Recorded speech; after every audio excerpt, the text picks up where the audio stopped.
Hey guys, got a couple of Patreon requests here to knock out, so special thanks to Jacob Barnes and Carson Wade for their contributions and their suggestions. How about we not waste time and jump right into the first one? What do we got?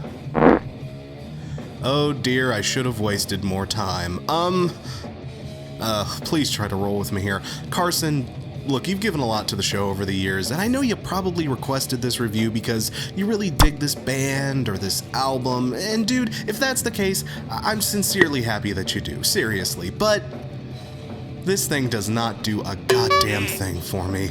Well, look, it's not like I have a vendetta against Sepultura or anything. I respect what they're doing. They've certainly got a unique blend of groove and thrash in their approach, with just the tiniest hint of death metal and disturbing imagery to taste. I won't shake a stick at the influence albums like Beneath the Remains or Roots have had on metal as a whole. But to me, personally, this band has always just been kinda meh. It's a group I've always had trouble getting excited about. Even their best works don't exactly thrill me or anything, and now that they're in their evergreen period and most of the original band members have flown the coop, there's even less to be excited about these days. My honest first reaction when I saw this request was, wait, Sepultura? That's still a thing? Fucking how are they still around? And I know what everyone is thinking here, but no, I'm not necessarily trying to slam Derek Green. The dude is a pretty talented vocalist, and he brings the right amount of shouty bombastics and throaty roars to match Cavalera's original delivery, on most occasions at least, but he's only as good as Cavalera was, and sometimes not even that much. And again, Cavalera's style wasn't exactly something that gelled particularly well with me, so like, even at its best, in my book, it's not particularly great, and oh god, we're halfway through the review and I haven't even mentioned the album I'm supposed to be talking about. By this point, you're probably noticing that I'm talking way more about the band and their history than the actual thing I was paid to review here, aren't I? You know what? Look, in this case, guilty is charged. I'm sorry, this album gives me nothing to talk about. And believe me, I tried. I've listened to this goddamn thing no less than 5 or 6 times, but it does nothing to me. Like, nothing. Nothing about this album sticks to you. There aren't any hooks that are good enough to please or even bad enough to cringe or raise an eyebrow to. Hell, by the last few attempts, I couldn't even get through the whole thing. I was so damn bored. Like, oh, this is the worst kind of album to review because it's not even the kind of boring that's agonizing or funny or makes for the best reviewer lols. It wasn't torture. I mean, everyone in the band does a fine enough job at their respective instruments, and vocally and lyrically, it's far from the worst thing I've ever heard, but it also doesn't do anything to excel or set itself too far apart from either the rest of their catalog or metal in general, at least in a way that's new, original, or fresh. I mean, yeah, Sepultura is unique, but they've been doing the same thing for years now, and this isn't really a departure or a building upon or much of anything. It's way too far from the best for me to really give any fucks about, but it's also too far from the worst for me to get all upset, disappointed, or even like mildly frustrated with. Holy hell, I think I finally found Schrodinger's album. It's one thing to have bad things to say about an album, but to have nothing at all to say? I mean, in my position where it's literally my job to say things about albums. How fucked up is that? That's pretty fucked up.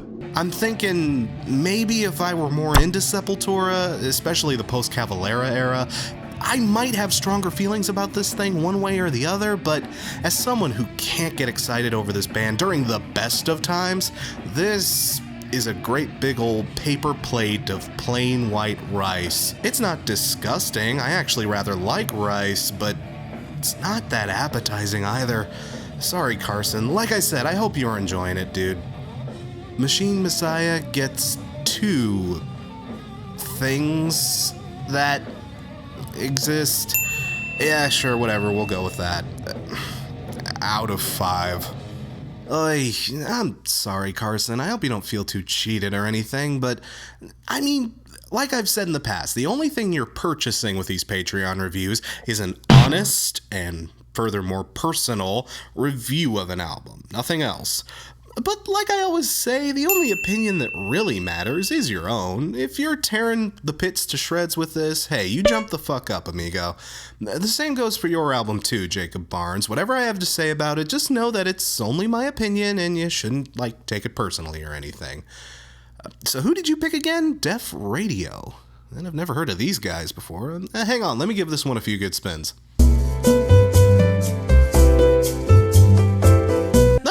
This is pretty good, actually. I kinda dig it.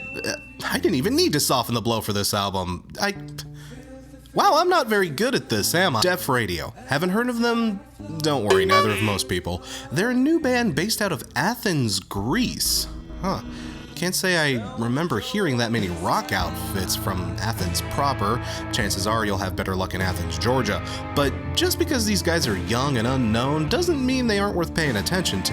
Hell, a lot of the best albums I've actually reviewed this year thus far have come out of the blue from small bands that nobody has ever really heard of or just getting their start.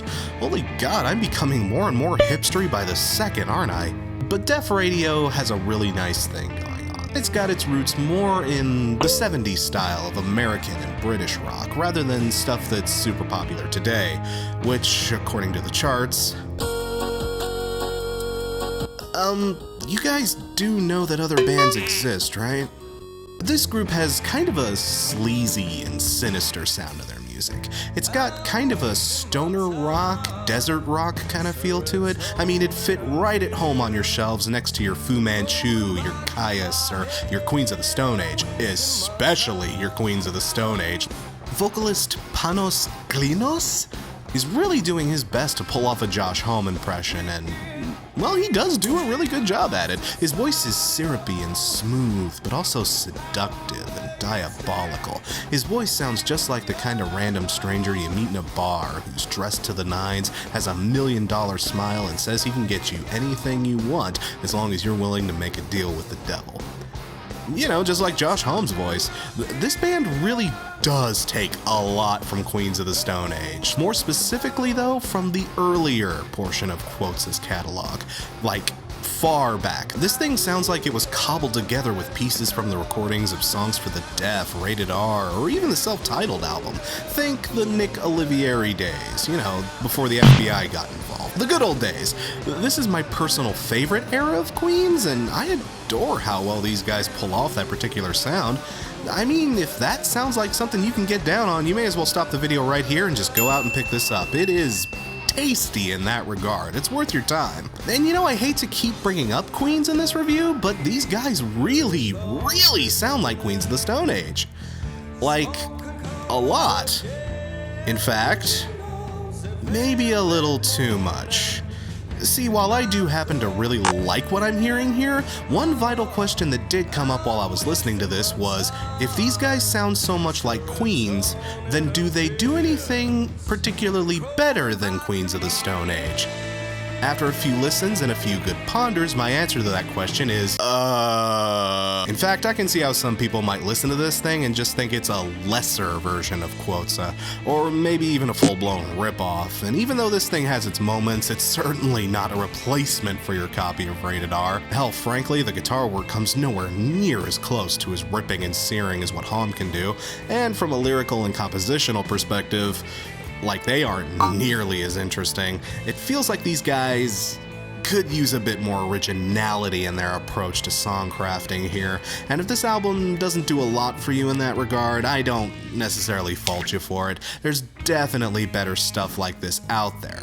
But if your band is gonna be kinda knockoffy, then you may as well knock off the best. I mean, Rated R and Songs for the Deaf are some of my favorite albums ever, and yeah, I certainly won't complain if this is where they're gonna draw their inspiration from. It is a well put together dress, even if a lot of the seams are showing. And B, you gotta remember these guys are still brand new. This band isn't even 5 years old yet, and this is their first major release.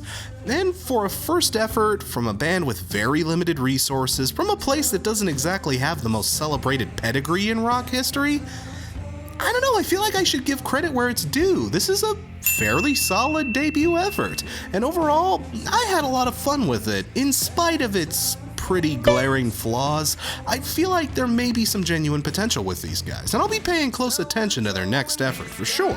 Just, you know, guys, be a little more original with the next album. I mean, I just don't want to see you guys in court or anything. I hear Ham's got deep pockets. Alarm gets 3.5 feel-good hits of the summer out of 5.